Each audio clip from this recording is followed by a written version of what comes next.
Bonjour à tous et bienvenue pour une nouvelle vidéo Marprod. Alors aujourd'hui, petite rétrospective de tout ce que j'ai fait avec les Galvanic Servo Hauler, un peu sur le même principe que la rétrospective sur ce que j'avais fait pour les containers. Donc là, je vais vous présenter un peu toutes les pièces qui composeront les éléments accessoires de la table.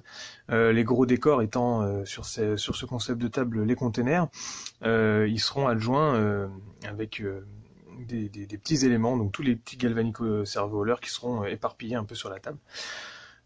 Donc là on est sur le kit de grue standard, à taille normale. Il est monté vraiment le plus simplement possible, un peu comme il est montré sur le truc. J'ai simplement, donc comme vous avez vu dans la vidéo, installé des aimants et puis pour pouvoir y connecter les différents éléments.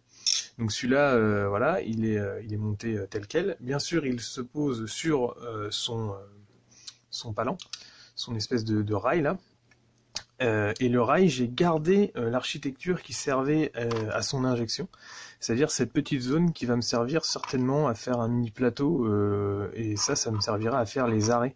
Donc c'est-à-dire en gros vous intégrez ça au plateau et puis vous faites la texture qui fond sur les côtés, et puis ça vous permet de garder l'espace pour y installer un palan, et le palan tient tout seul à l'intérieur, donc c'est plutôt sympa même une fois qu'il est détaché. Ça si vous avez une pince coupante assez précise.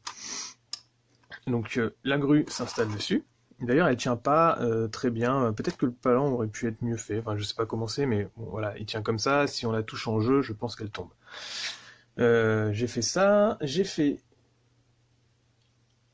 une autre grue, donc celle-là raccourcie, on voit qu'elle a un petit lobe de moins. Et puis j'y ai installé ce petit truc qui normalement n'est pas fait pour. Et j'ai un petit peu simplifié le concept du moteur. Alors c'est grossièrement fait, c'est juste des couches de médium qui sont installées les unes sur les autres.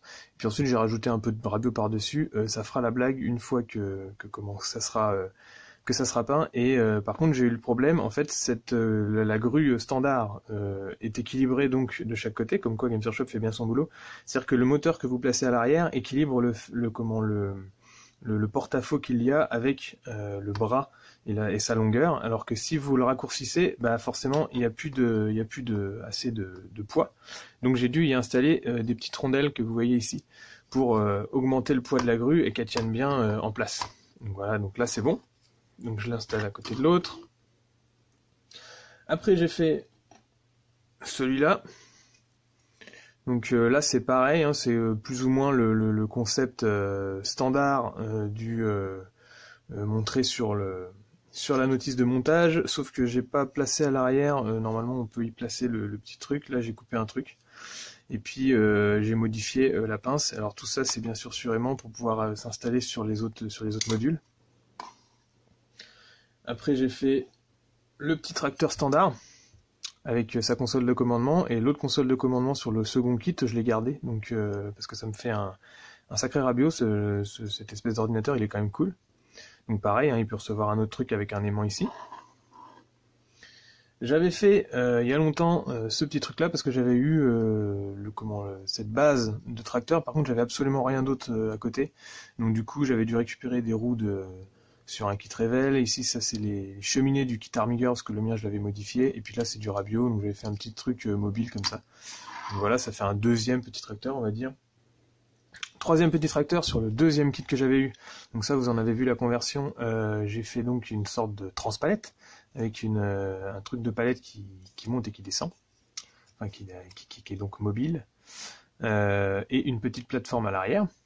Et donc comme vous pouvez le voir ici, une des petites consoles que je garde puisque j'en mets que une par container. Donc voilà, ça fait encore on va dire un troisième petit tracteur.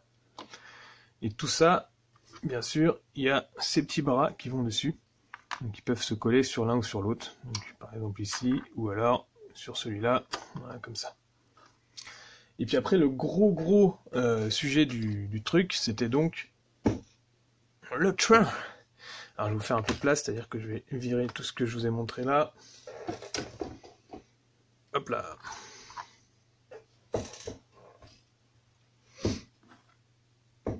Tac, c'est viré.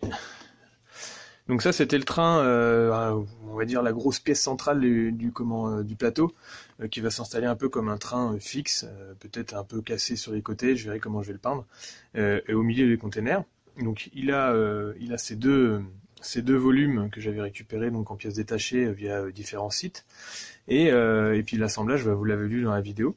Et donc j'avais réajouté ce petit truc qui va donc avec ces éléments que vous trouvez dans les grappes de tout ce qui est Galvanic Servo Hauler et qui vont avec le petit chariot qui est ici, qui permet d'y installer soit une grue, soit un container. Il est fait pour installer plutôt un container d'ailleurs. La grue n'ayant que 3 lobes, elle s'installe sur ce 2 tiers, alors que il reste le dernier tiers pour installer un container avec les 4 zones ici qui reçoivent les patins du container. Et tout ça s'installe avec ce petit truc. Donc c'est assez bancal. Je suis pas sûr de garder ce système à l'avenir, parce que c'est juste des petits ergots, un peu comme mes passerelles, qui s'installent comme ça, là, on voit. Donc ça sert bien pour rester à plat, mais je pense que si on y intégrait des aimants, ça sera encore mieux. Et donc j'ai pu en récupérer 3. Les autres, c'est de la pièce détachée que je revends sur eBay. Si vous êtes intéressé, faire un tour sur ma partie boutique. Et donc, hop, je garderai donc que 3 palans. Ça me fait donc un petit train avec 3 wagons. Et dessus, ensuite, on installe les containers. Vous voyez, c'est ces 4 patins-là qui viennent s'installer sur les trucs. Et donc après, on peut jouer au petit train comme quand on avait 5 ans. Libre à vous de faire tchou-tchou quand vous êtes en partie, ça fait toujours un peu plus de fluff. Hop. Donc on va installer les 3, puis on va voir si ça tourne bien.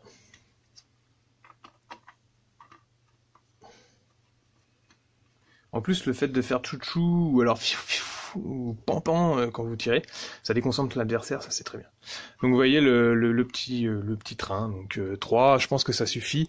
Vous imaginez ça sur un champ de bataille, il faut de toute façon que les figurines puissent passer entre les deux. C'est peut-être pour ça qu'ils ont fait ce système-là, parce qu'après tout, un soc de, on va dire 25, peut-être même un 32, passe sans problème entre les deux.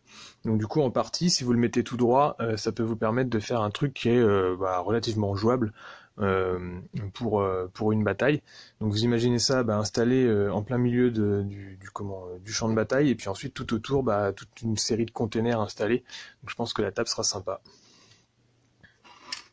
Et donc vous voyez, ça se détache un petit peu quand on tire trop dessus.